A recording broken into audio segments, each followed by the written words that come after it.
Today on ballisticbbq, we are going to be taking a look at the brand new Fuego Trio from Star Grillz. Let's get going.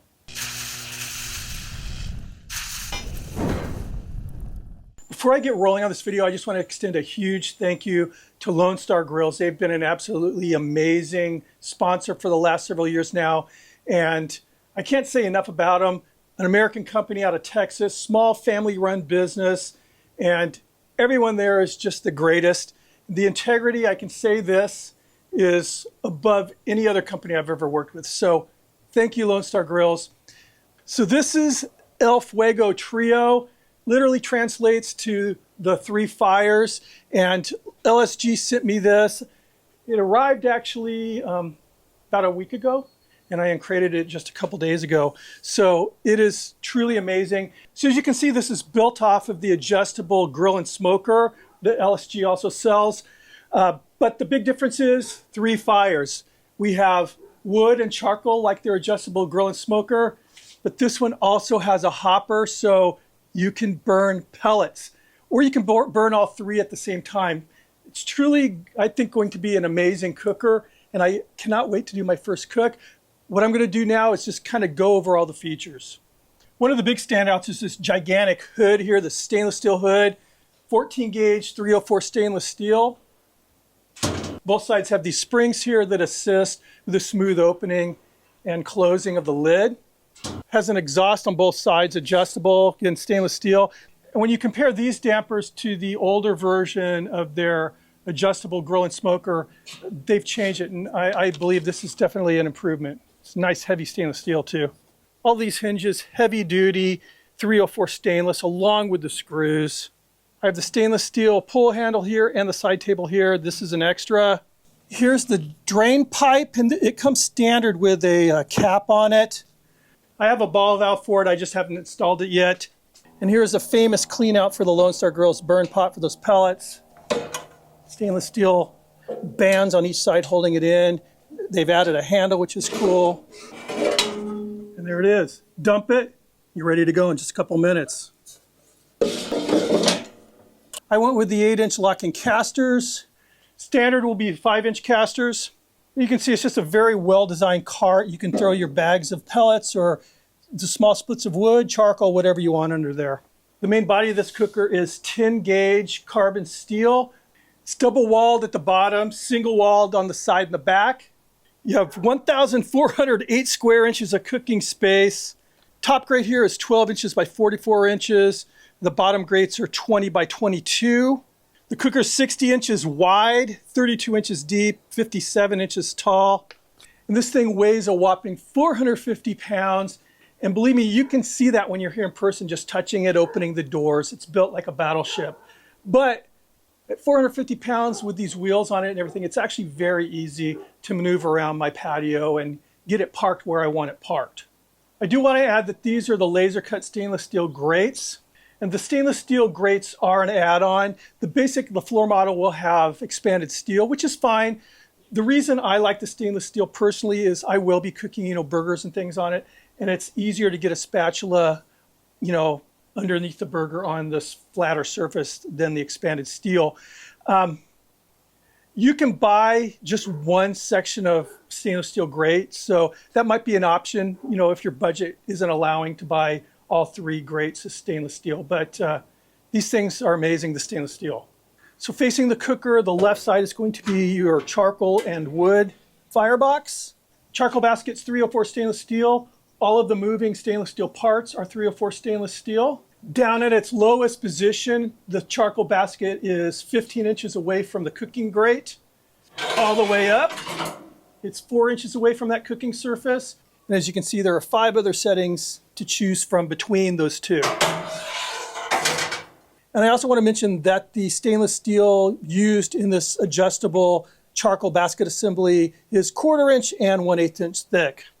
Now down below, there is a removable, very heavy duty ash pan. I want to point out that the fire doors are sealed with gaskets. The pulls, the latches, the hinges, all 304 stainless steel, along with the damper here, this nice butterfly damper. So on the right side here, we have the pellet firebox, I'll call it. So here's the deflector plate, and like the deflector plate on LSG's pellet smoker, it is pitched like a roof. So there's like a peak here, then it slants down on both sides. It's angled back just a bit. The grease drains into a collection area, and then it drains to an external drain on the bottom of the pit. So like their pellet smokers, they have a slide here that slides back, exposes the fire pot for searing steaks. Now they've added a sear plate here, which is removable. So for cooking low and slow, you'll remove that and then just have this closed. And this way you'll have a nice tight seal right here at the edge of this sliding plate. Let's take a look at this firebox from the top. I think you're gonna like what you're gonna see here. So here's that fire pot with a ceramic igniter, and you're probably noticing something that you haven't seen on a pellet grill. And this is a small split basket. So you can actually put a small split of wood in that basket, and the burning pellets will ignite it, get it to smoking. You're adding a little bit more smoke from a split of wood into your cook. Now here's something that Chris figured out a long, long time ago when he first started manufacturing pellet smokers.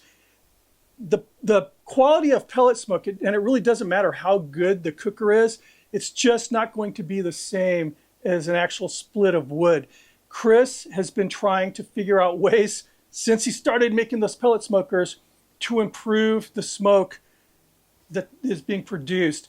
And one little secret, like a little nasty secret that the pellet manufacturers won't talk about, is the manufacturing process of pellets, the pellets we all use. Basically, these pellets started out as for heaters, pellet burning heaters. And the process of making these pellets hasn't changed. It's burning out all the volatile organic compounds, so the VOCs. These compounds are what are providing us with all that really wonderful flavor when we're using a stick burner. Pellet grills, again, no matter how good they are, you're not going to get that smoke. So Chris's solution has been to create an auger system that you can use, wood chips in to add those VOCs that are being lost from the pellets. And now adding a split of wood to your pellet cooker, again, to replace those VOCs that are lost through the manufacturing of those pellets. Now, fire cooking right now, I don't have any small splits, so I would just add chunks of wood. And I think that would be just fine. Now, since I'm on topic with the fire pot, one thing I want to say too is that Chris's fire pot right now is patent pending. He designed a fire pot that basically you're getting a percentage of the pellets that are burning for the heat, for the temperature. And then the other pellets, the way it's just laid out and designed, they're more smoldering to produce more smoke than pretty much every other pellet grill on the market. So kudos to you, Chris. The other thing is the way that his auger feed is designed. It's designed in a manner to where the auger will drop them into this area right here. There's a kind of a backstop here to prevent them from flipping out onto your diffuser. They're going to go down the chute and free fall into the firebox.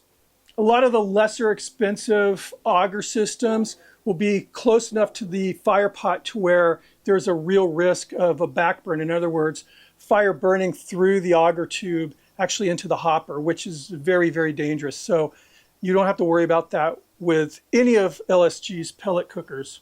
And here's our temperature probe on the pellet side. Now here's the hopper. This is a 40-pound hopper.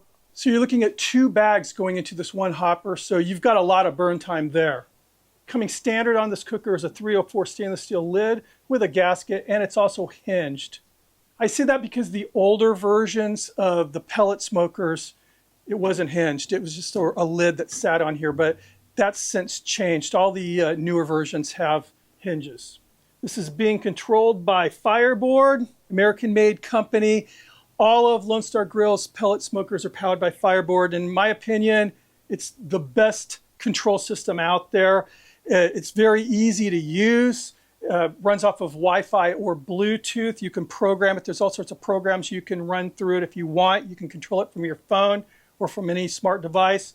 Or you can just go analog and just use the dial here and set it to the temperature you want, which is usually how I'm using it, by the way.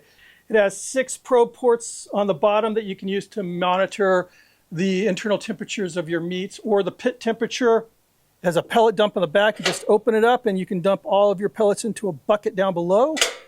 And I can tell you from using Lone Star Grillz pellet smoker a lot that was the only pellet smoker that I've never had a pellet jam on it. It's just, the auger system's amazing. It's got a very powerful motor for that auger. Motor's American made. This is an American made smoker and I love that. So getting back to the external features, my cooker has 2 Tel Tru thermometers.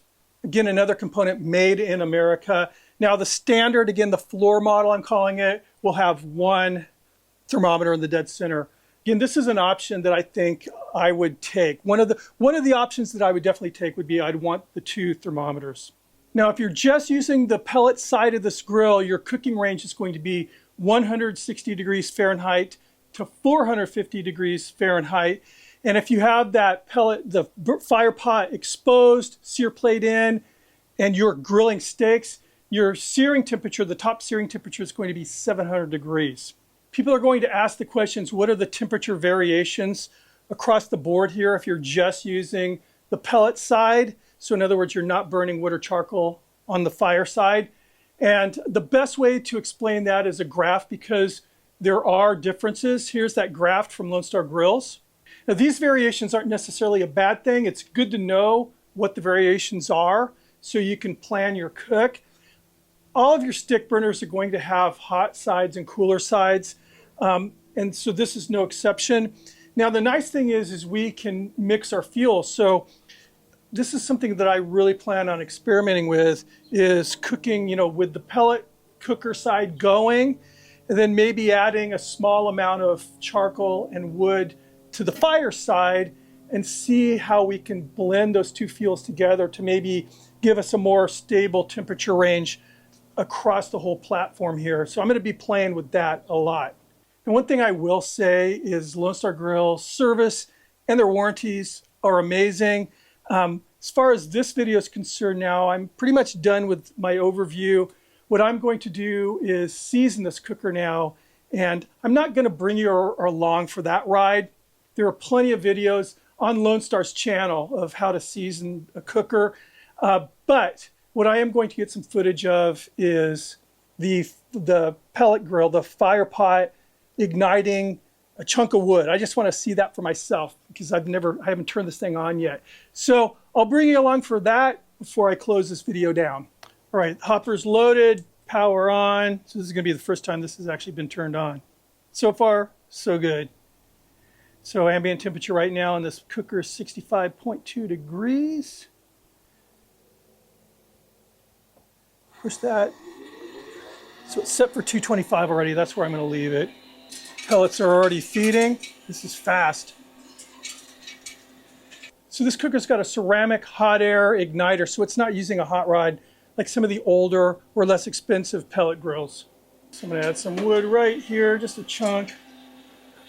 So as I said, I'm really lighting this up so I can do that seasoning. And what I've done is I've sprayed all of the carbon steel with PAM, just spray PAM. You want to get some fat on there. And what's going to happen is it's going to cook on like a patina onto the metal.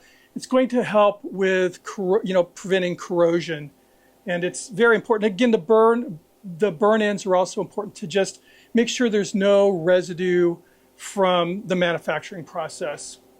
But once this thing gets going, I'm going to set it up more for like a low and slow cook. I'm going to run it at 225.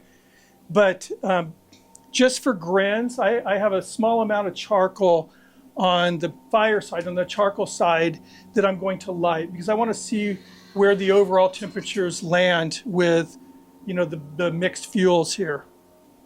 Now what I'm going to do, it's not going to be as exciting. I'm going to close this. I think it's just going to help heat that piece of wood up, and then I'll open it up for the reveal. And here we are. So that was, 5 minutes or so. Burning pretty darn good. So that's it for this video. I just wanted to show you that again. I'm going to go through the seasoning process and then I'll be ready to cook. I already have an idea what my first cook's going to be, so that'll be next week. Thank you guys for stopping by. If you're new to the channel, or if you haven't hit the subscription button, please consider hitting that sub button, ringing the notification bell, thumb it up if you like it. I hope you did. This is going to be exciting. We're going to be kind of learning this pit together. See you in the next video. Cheers.